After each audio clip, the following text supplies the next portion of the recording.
Hello, everybody, again. Sorry for some technical problems we had today. We're happy to see so many people today, and we hope that more of them will come. Now, Malcolm Mann is somewhere here with us. Hello, hello, hello. How's the sound? Can you hear me okay? I don't think I can do anything about it this end. Eleanor, is it okay now? Yes, right, let's assume it's okay. And you can all see me okay. So, hello, I'm in Athens, in Greece. Hello, Ukraine. We're on the same time zone. So it's 11 minutes past 4 here, and I believe it's 11 minutes past 4 where you are as well.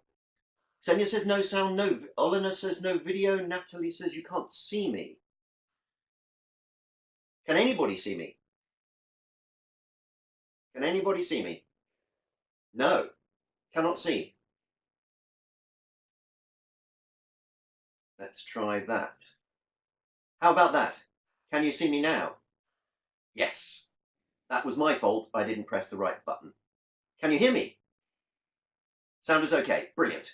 Okay, super. So just gone 4:15. Sorry we're starting a little bit late. We've had a few technical problems. But wonderful to see so many people here. I think we've got just about 100 people at the moment. And I'm sure we'll have a few more coming in as the webinar continues. Now, in this session, we're talking about making sense of the meaning and grammar of phrasal verbs. Now, just in case you haven't read the blurb for this session, this is what we're going to be talking about. I'll just read it to you. Phrasal verbs are notoriously difficult for students to learn and use effectively. In this session, we'll explore successful ways to approach phrasal verbs with our students. We'll consider how and how not to group them and focus on aspects such as metaphor, register, and grammar. We'll also look at a simple and fun way to revise them. Now, Natalia says, my students can't remember phrasal verbs. That was exactly my next question.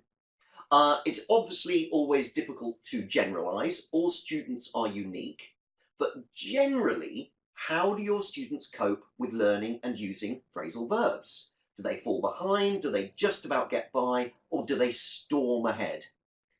So we know what Natalia thinks. What about anyone else? Do your students have problems with phrasal verbs? Yeah, Natalia says B, just about get by. Yep. Yep, B. Anyone else? Ruslan, is it most of you saying B? Okay, just about getting by. Natalie's saying A, they fall behind. It's generally A or B, isn't it? It's rarely C.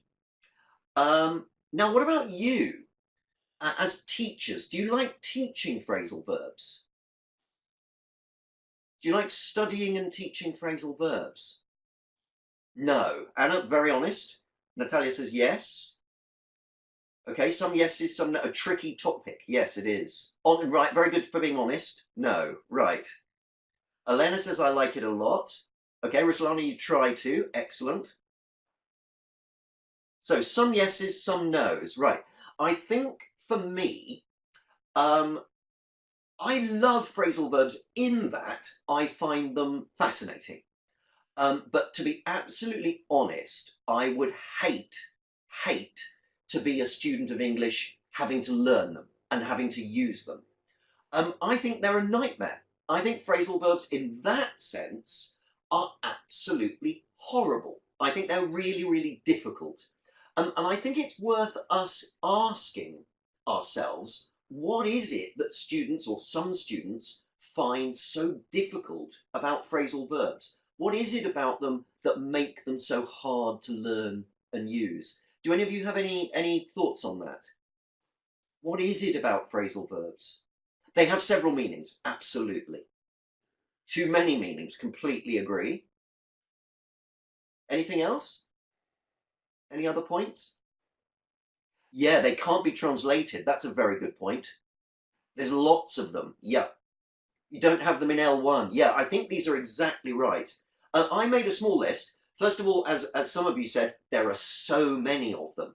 How many are there? How many phrasal verbs would there be in, let's say, a good phrasal verbs dictionary? Any ideas?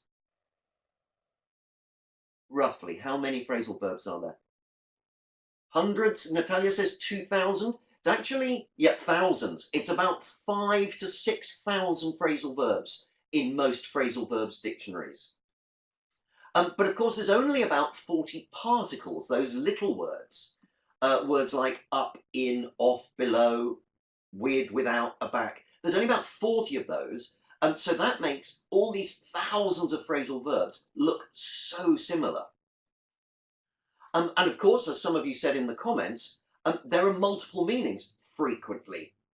So you put on a play, but you also put on weight. And put on there has two completely different meanings. And that's very confusing for our students. I think often, usually, the particles can seem random. Our students think there is no reason why you do up a house. Why is it up? It could be any word. There doesn't seem to be any reason.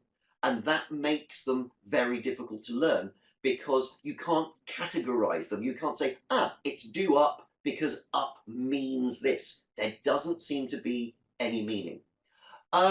I know some people have come in late, but actually I forgot to mention this at the beginning anyway, so let me just make this point before we go any further. I've got quite a lot of slides that we're going to get through over the next 35-40 minutes. Don't feel you have to take lots of notes, because at the end there'll be a PDF that you can download of all of the slides from this presentation, so you don't have to write lots of things down. Back to this, so the particles can seem random. There can seem to be no reason why it's do up or a plane takes off. Why is it not up, for example? And often, not always, but often, the main verbs don't seem to have a clear meaning either. Why do you take up a sport? Why take? Why not make? Why not put? Why not get? Why does a plane take off? Why doesn't it go off? There doesn't seem to be any logic behind either the main verb sometimes and the particle. And that makes it very, very difficult for our students to make sense of them. And I think that many course books and vocabulary books don't help at all. I think they present phrasal verbs the wrong way, and I think they complicate things often, because they do things like this. They group phrasal verbs by main verb. So for example, here, the verb get. Write a phrasal verb with get in each gap to complete the sentences. And then we've got get along, get at, get away with, get back, get by, etc., etc., etc. Now, the problem with this is that those phrasal verbs with get have no connection with each other in terms of meaning. None whatsoever. If the word get means anything in the phrasal verb get back, sometimes get means something, sometimes it doesn't, then it doesn't mean the same thing as in get over or get somebody down. And we don't teach vocabulary like that. We don't go into the classroom and say, today we're going to learn lots of words beginning with D. That's not how we teach vocabulary. And yet here, that's exactly what we're doing. We're saying, today we're going to learn 8 or 10 verbs that begin with the same 3 letters of the alphabet.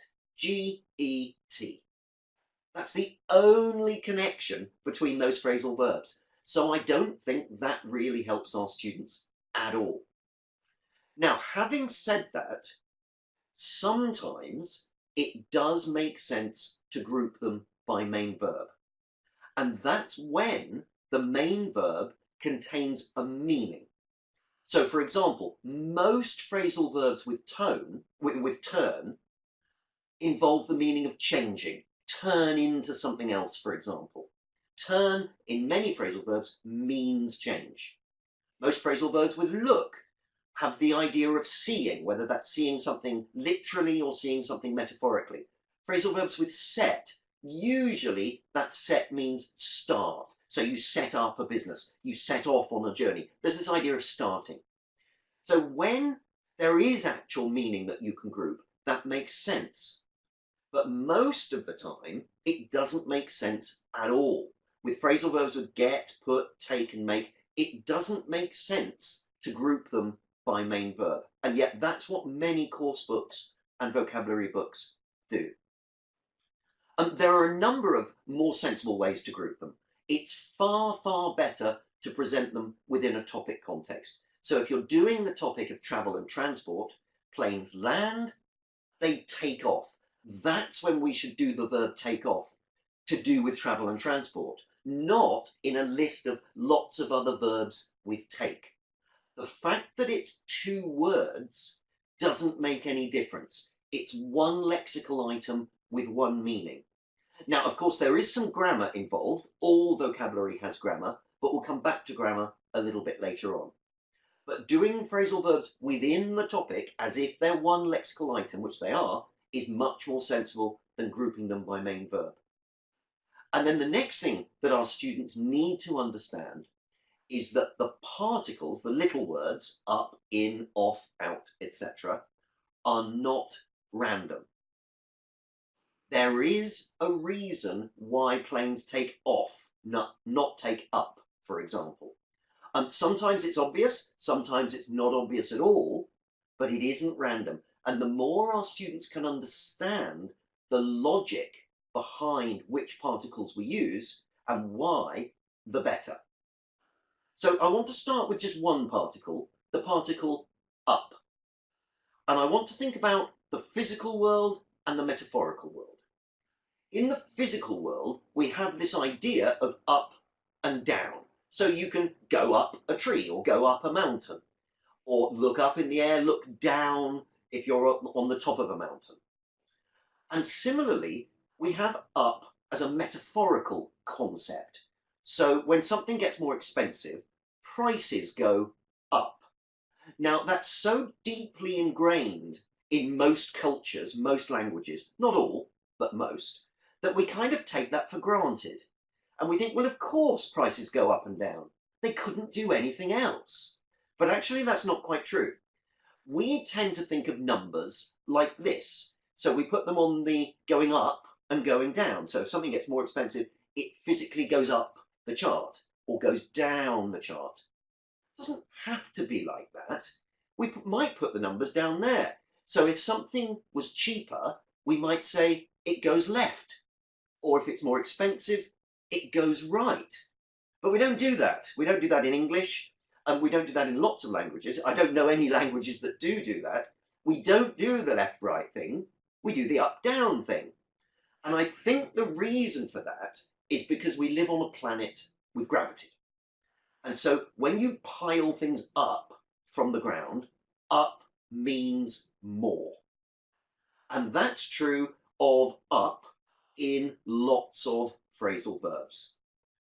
But the point I want to make is that it isn't inevitable.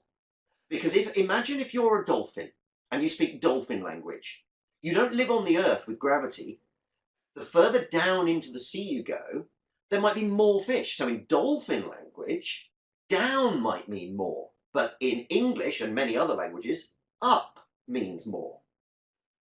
So in terms of phrasal verbs, you speed up, you increase your speed, more speed. You cheer up, you increase your happiness. And down, conversely, means less.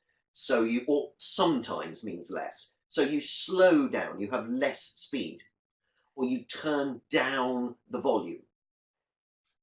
Now, the important thing to note here, we've just been talking about phrasal verbs. Phrasal verbs are part of something bigger conceptually, because it isn't just the word up, it's the idea of up. So we use it in other words like over and above, and we use it in other words and phrases that aren't phrasal verbs. So if you spend too much, you overspend, or something's very good, it's above average. Up means more, not just in phrasal verbs. And similarly, down means less, not just in phrasal verbs. You're underpaid if you're a teacher. If you're lucky, you have a low rent. So it's not just the words up and down, it's the concepts. And often, up means more happiness or happier, or more good or better. And it's true in phrasal verbs and idioms and other pieces of vocabulary. So if you're very happy, you're over the moon, or something makes you uplifting, or you feel very happy, you're high as a kite. Or in terms of phrasal verbs, you do up a house, you improve the quality, you make the quality better. Up there means more, better quality. Or you touch up a photo when you improve the quality. Up there means better quality. And down, conversely, means less happy or worse. And that's true in lots of idioms, phrases, expressions, and phrasal verbs. So if you're not happy, you feel down. Or you're depressed, literally pushed down. Or you feel low or under the weather. Or in terms of phrasal verbs, something gets you down. So they're all connected, these phrasal verbs, these idioms, these phrases, which have this metaphorical concept behind them. And sometimes up means having more power, having more prestige, having more importance, and down is the opposite.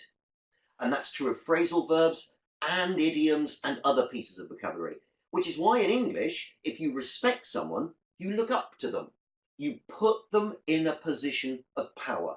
They're up there and you're down here. If you're very successful, you're at the height of your powers. If you're becoming successful, you're going up in the world. If you're very successful, you live the high life. We say to the king or queen, your royal highness. We put them in a position of height because up means more power. And conversely, if you don't respect someone, you look down on them. You're in the position of power, so you're up, and they're not, so they're down. If someone has control over you, you're under someone's thumb. Or if you're homeless, you're down and out or downtrodden or a lowlife. If you go from a position of success to not being respected, you fall from grace. You're falling from power to a position of not having power. Or you fall into poverty. Or even in English, you fall in love. Because in English, you're going from a position of having power, having control over your own life when you're not in love, to having no control. Your life is out of control when you're in love. So this is true in terms of phrasal verbs and lots of other pieces of vocabulary too. Phrasal verbs are just part of this bigger conceptual puzzle. And lots of British humour is based on this concept of we've got the literal, go up a tree, go up a mountain, and the metaphorical, prices go up. So in British humour, we find something like this funny. A hole has appeared in the middle of the town centre. Police are looking into it. Now that's quite at the risk of completely ruining the joke. What's happening here is the word police tells us that we're looking for the metaphorical meaning. Look into meaning investigate. And then once we've thought of that meaning, we realise there's another literal meaning. The police are actually standing around this hole in the town centre, just looking down into the hole. And we find that funny. That's amusing, because we think of both meanings. Sometimes, let's just do another one. What training do you need to become a rubbish collector? I need an answer from someone. What do you think? What training do you need to become a rubbish collector? This is a joke. I need a funny answer. Irina says labour. Yes, I want more than that.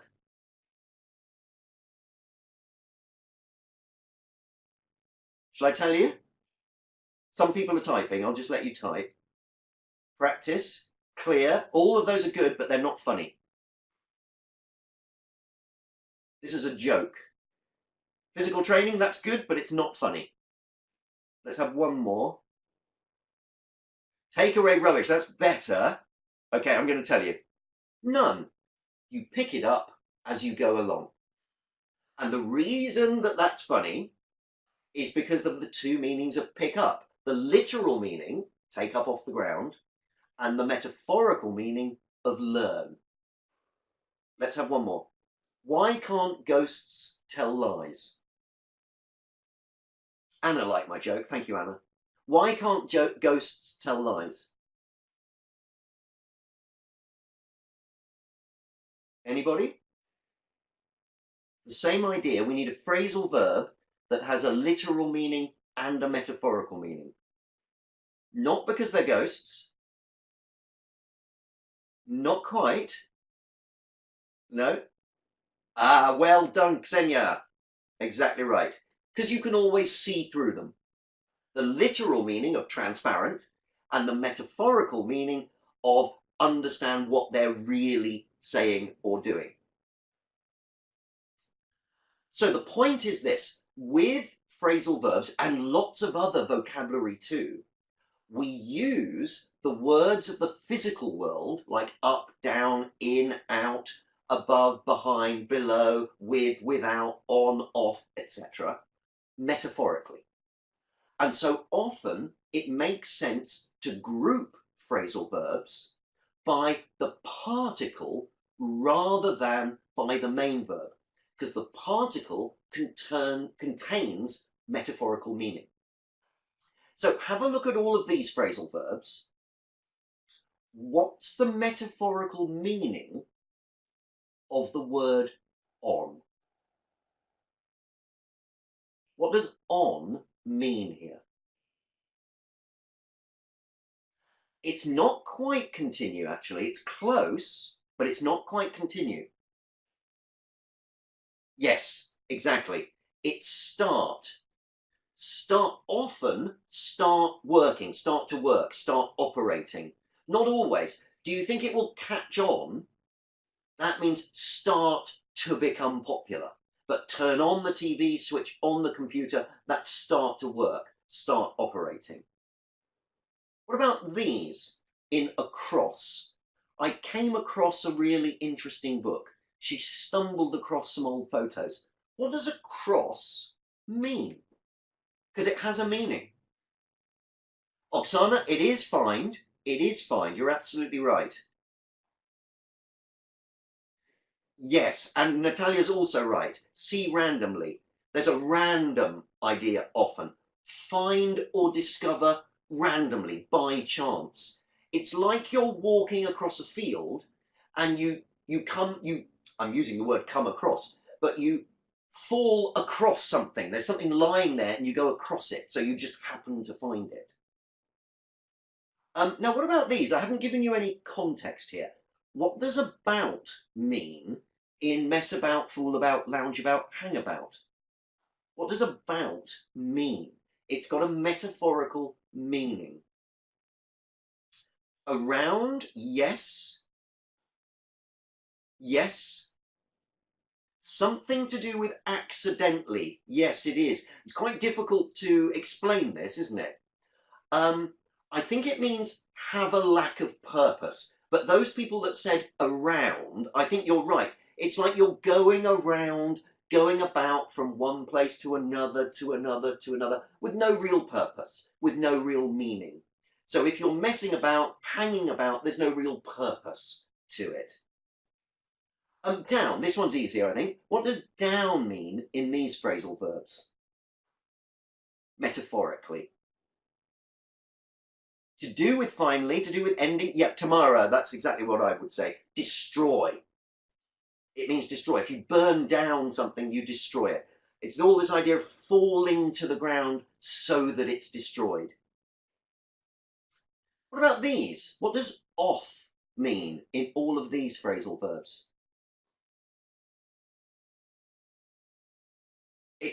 Yes, Tamara, I agree with you. I think it's separate. To separate two things.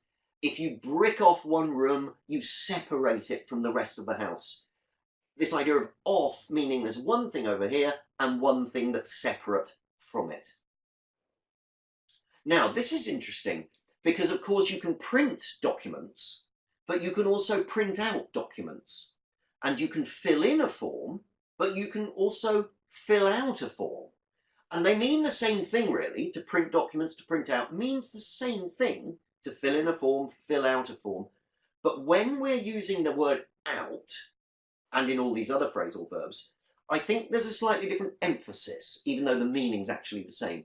What does out mean? Yep, Svetlana, I completely agree. It means to complete, to end up, to complete, to do a job, to produce, as some people are saying, to do a job so that you finish the job. You can print documents, but if you print them out, you've actually finished the job.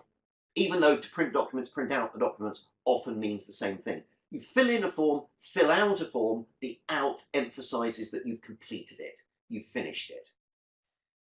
Now in Optimise, which is my new course, so I saw some of you in the comments mention laser earlier, and destination. Optimise is the new course that Steve Taylor-Knowles and I have out. I just want to tell you briefly how we focus on phrasal verbs in Optimise. We deal with them in a number of different places in a number of different ways. We deal with them on the vocabulary page, where the focus is on topic vocabulary. So I said earlier, planes land, they take off. That's a good time to do take off. And that's what we do here. In this particular example, all the vocabulary on this page is to do with house and home. So we have a section on phrasal verbs, and all the phrasal verbs are connected to house and home by topic. So as you can see here, we've got do up, move in, move out, pull down, put up, rent out, settle in, tidy up. And we practice those phrasal verbs within a number of exercises. So that's phrasal verb by topic. Where it's appropriate, we also focus on phrasal verb by particle, where we're looking at the metaphorical meanings of the particles. I don't know how clearly you can see this remember box, but if you just look at the last 3 bullet points, off is sometimes connected to the idea of departing or leaving, set off, take off, drop off. Down is sometimes connected to the idea of failing and stopping, close down, break down. Out is sometimes connected to the idea of something removed from where it was, or with nothing left. So we're focusing on the metaphorical meanings of the particles. And sometimes, now this is the language in use page, we also sometimes focus on phrasal verbs on this page. And I know you can't see that slide very carefully, but there we focus on the main verb, but only when it makes sense to group phrasal verbs by main verb. So here, for example, and these are the examples we had earlier, where turn is to do with changing and where look is to do with seeing. But we would never, in Optimise, do lots of phrasal verbs with get, lots of phrasal verbs with put or take or make, for example, because that's the bad way of grouping phrasal verbs. Just a quick thing about register. Register and formality. When we're teaching phrasal verbs, I really think it's important not to forget register and formality. Phrasal verbs are frequently used in normal everyday conversation. They're also used in more formal speaking situations. What I'm doing now is slightly more formal than talking to my friends in the pub, for example, but I'm sure I've used lots of phrasal verbs. They're used in informal writing, so informal letters and emails, and semi-formal writing like articles and reviews. But they're not really used, with a couple of exceptions, they're not used in formal academic writing. So when we're teaching our students, for example, that put up with means tolerate, it's very important that they know that, but it isn't enough just to say that. We also have to tell them and show them when they use put up with and when they should use tolerate. They shouldn't use put up with in an essay, because we rarely or never use most phrasal verbs in an essay. They should use tolerate, but they shouldn't use tolerate, for example, in informal writing. They're writing a letter to their pen friend or their best friend. They shouldn't say something like, I can't tolerate my sister taking my clothes anymore. That sounds odd. And it sounds odd because it's the wrong register. We wouldn't use tolerate in an informal register. We'd use put up with. And we need to give our students that information, because otherwise they're going to use them in the wrong place. And ironically, it's the stronger students who usually do that. It's the strong students who start using put up with in an essay. The weaker students don't do it because they haven't learned the phrasal verb anyway. So they're not going to use it. The strong students have learnt it, but they haven't learnt the register. So we mustn't forget that. Students also need to learn the grammar of phrasal verbs. Now, I'm going to go in a little bit more detail than I think we need to with our students. Sometimes we need to simplify things with our students, but I think it makes sense for us to at least understand what's going on, because there is a logic behind whether phrasal verbs are separable or inseparable. And I'm just for a moment, I'm going to talk about multi-word verbs. Now, I'm totally fine with us calling them phrasal verbs in the classroom. That's fine, doesn't matter. But in fact, I'm using multi-word verbs because phrasal verbs are actually just one category out of 6. So there's phrasal verbs, there's prepositional verbs, there's phrasal prepositional verbs. Then there's also verb plus noun plus preposition, so take part in. There's verb plus a prepositional phrase, take into account. And there's even verb plus verbs like make, do, or let go. I'm not going to think about the last 3.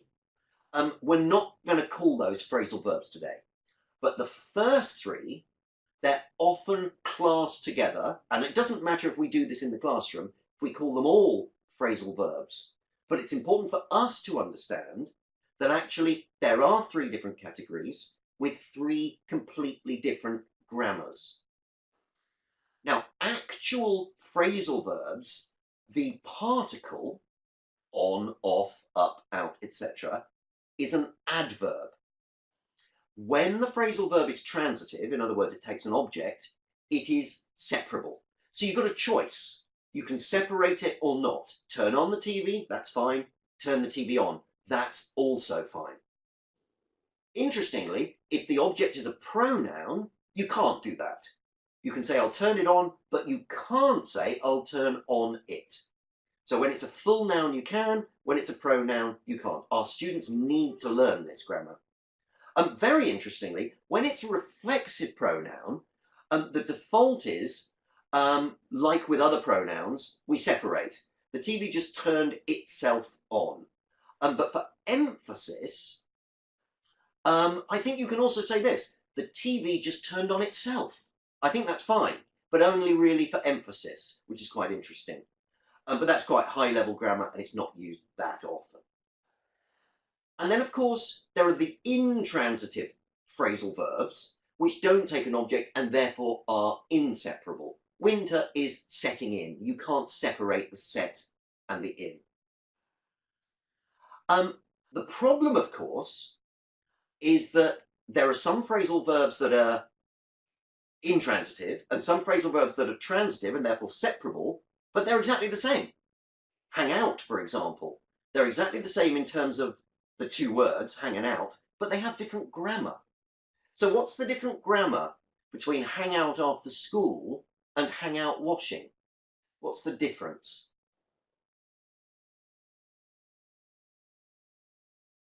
Anybody?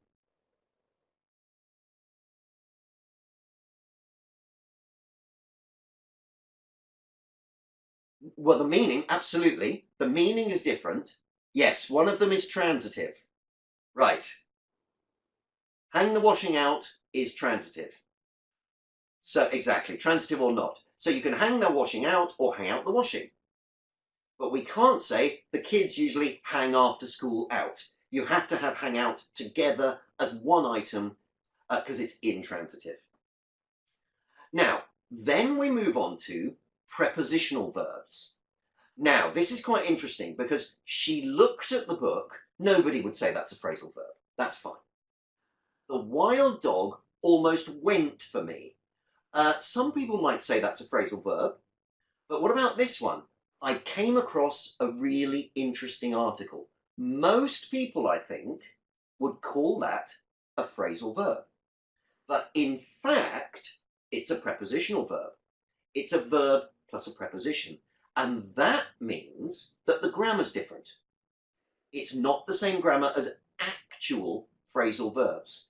Now, just to emphasize the point again, I'm quite happy in the classroom that we come across a phrasal verb. I don't mind. But our students need to understand that it is inseparable. And I want us to understand why it's inseparable. It's inseparable because it's a preposition. And if you think about normal adverbs, you should go to the dictionary, that's right. Normal adverbs, we've got some flexibility. I sometimes go to the park, I go to the park sometimes. Adverbs can go in different places. Prepositions can't usually, they're stuck just before the noun.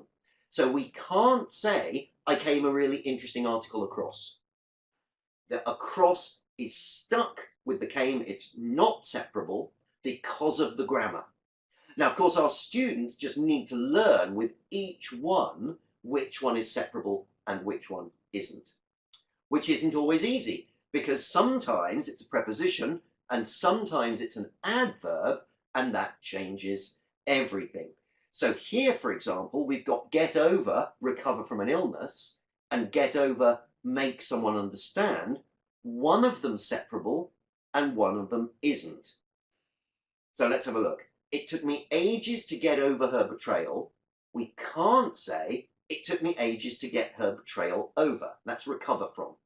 And that's because there, over is a preposition. But in the other one, make someone understand, over is an adverb. And that's why it's separable. Now, we might not want to go into so much detail with our students, but they do need to understand which is separable and which aren't. And the same thing here. Make up can mean invent, so invent a story, or comprise. One of them's separable, one of them isn't. Which is which?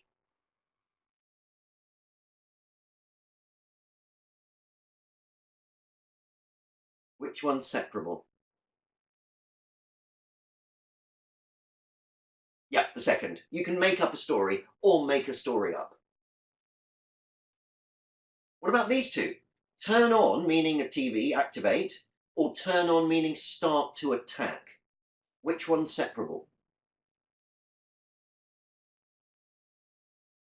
TV. Yeah, first is separable. Turn on the TV, turn the TV on. We can say the young lion turned on the antelope, attacked the antelope. We can't say the young lion turned the antelope on. Well, actually, we can say that, but that's a completely different meaning, and that's a phrasal verb. And then we have phrasal prepositional verbs, just to confuse things further. Now, we've said earlier that phrasal verbs are one lexical item.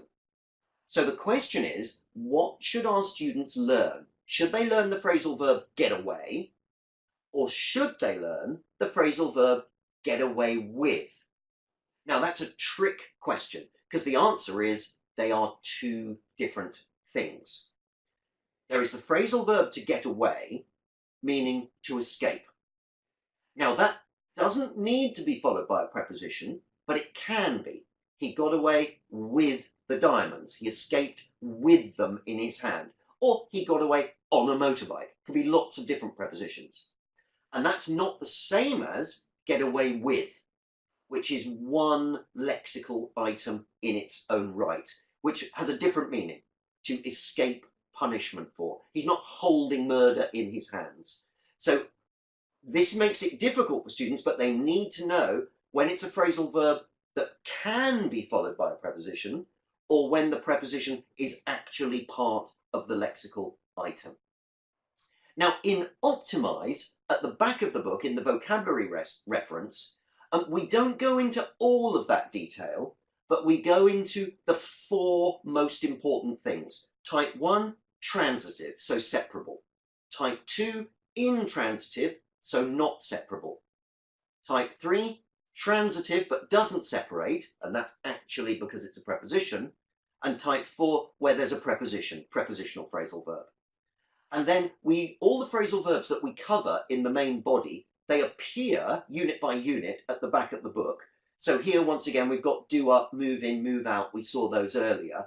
It tells the students what type they are. type 1, type 2, type 3, type 4, with a meaning or an example sentence. So our students can look at the grammar and go back to this section to check on the grammar if they're not sure.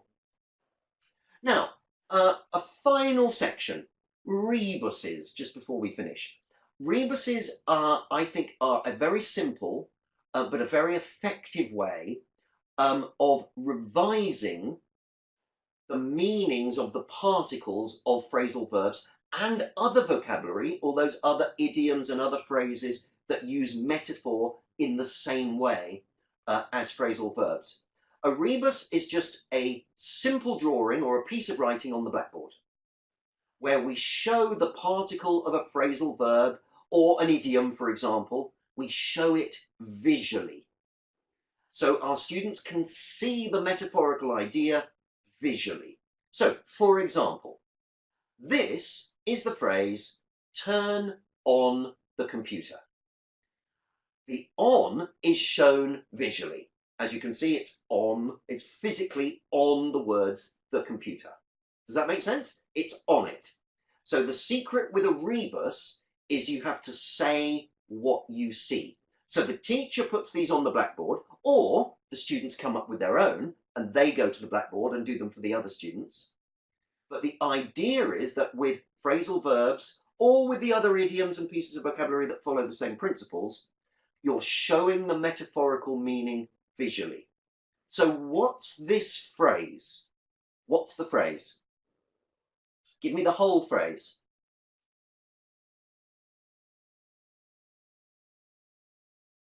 It's 5 words. I want 5 words.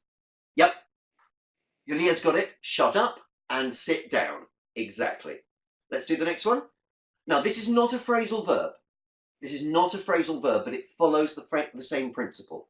What's the phrase? Give me the whole phrase.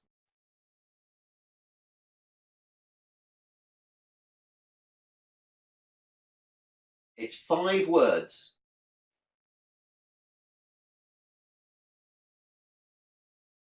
Five words. Not quite control over the situation. Yes, Irina's got it. The situation is under control. And that's this idea again of up, meaning having the power. If the situation is under control, control has the power over the situation. Same principle here. This is not a phrasal verb. What's the phrase? Give me the whole phrase. 3 words. Yes, or 4 words. You're under arrest. And there's a reason we say that in English. That under has meaning. You are under arrest. Up has the power. Arrest has the power over you. We had this one earlier. This one's easy.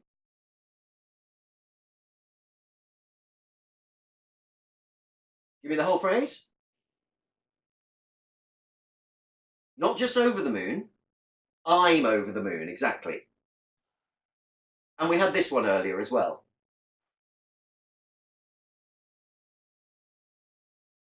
You mean the whole phrase? Fall in love. Yeah, fall in love or falling in love. Now, this is a phrasal verb. What's this one?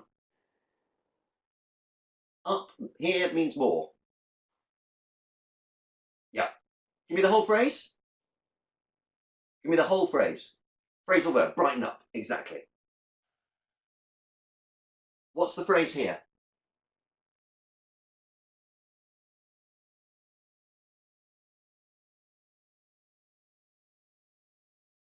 Five words. 5 words, this one. Yes, well done, Xenia and Natalia. Get up in the morning, because get is physically going up. A similar one, a bit more difficult, this one, I think.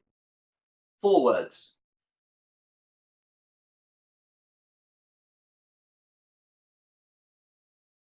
Is up. Give me the whole phrase. Not go on, it's not. Yes, get up and go. Ksenia's right. Get up and go. What's this one?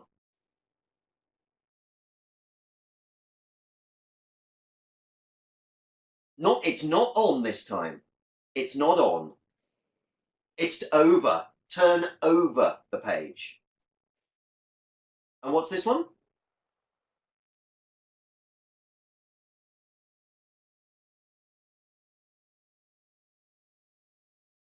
You mean the whole phrase?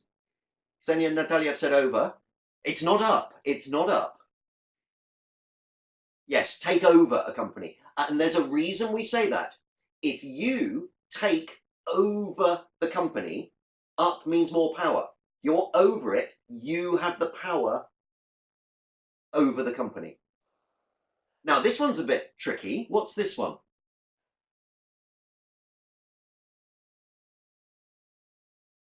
Yep, Yulia's right. Give me the whole phrase, though. What's the whole phrase? You're quite right. It is after. It's not, yeah, look after the kids. And there's a reason we say that.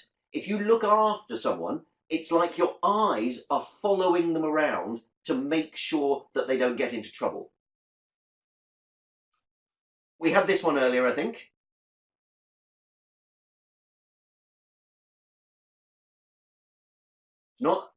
It's not over.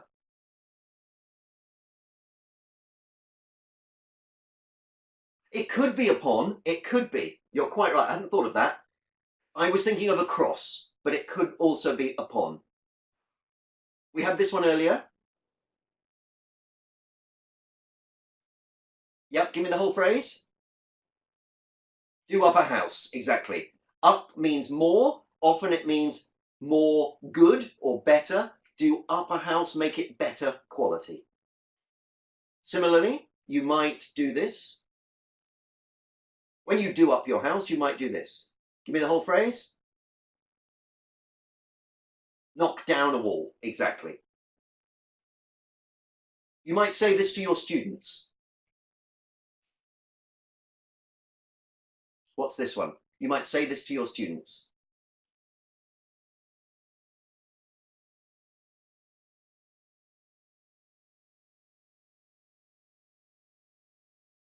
No, not don't revise. Svetlana's close. What's the whole phrase? I want 3 words. Yes, Yulia's absolutely right. Don't answer back, because it's going back. Answer, going back. This is a phrase. 6 words. 6 words I want. Give me the, Xenia's right, but I want 6 words. Yep, to be. Snowed under. What's the word after under? To be snowed under. Anybody? What's the word after? Before work, we need a word.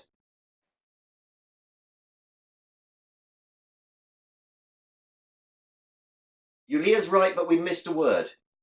I'll tell you. To be snowed under with work. Yep, Natalia got it. To be snowed under with work. And the last one, because we're out of time, what's this one?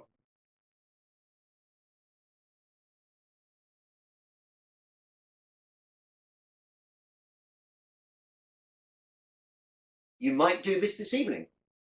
I don't know. If you don't want to go out, you might do this. Invite friends round. Well done, Natalia. Very good. Invite friends round. It's physically showing that it's round. Right, we're out of time. Don't forget that you can download a PDF with all of the slides. Thank you all very, very much for coming. We've got about 211 people, I think, now, which is wonderful. I hope you found that useful. Yulia says she fell in love with phrasals. That's fantastic. I'm really, really glad to hear it. Thank you all very much. You've been a fantastic group of teachers. I'm sure we'll meet again sooner rather than later. And I hope that from now on, your students storm ahead, as it shows here on the final slide, with phrasal verbs. So I'm really, really glad that you liked it. Thank you all very much for coming, and I hope to see you all again very, very soon. That's all from me. Bye for now.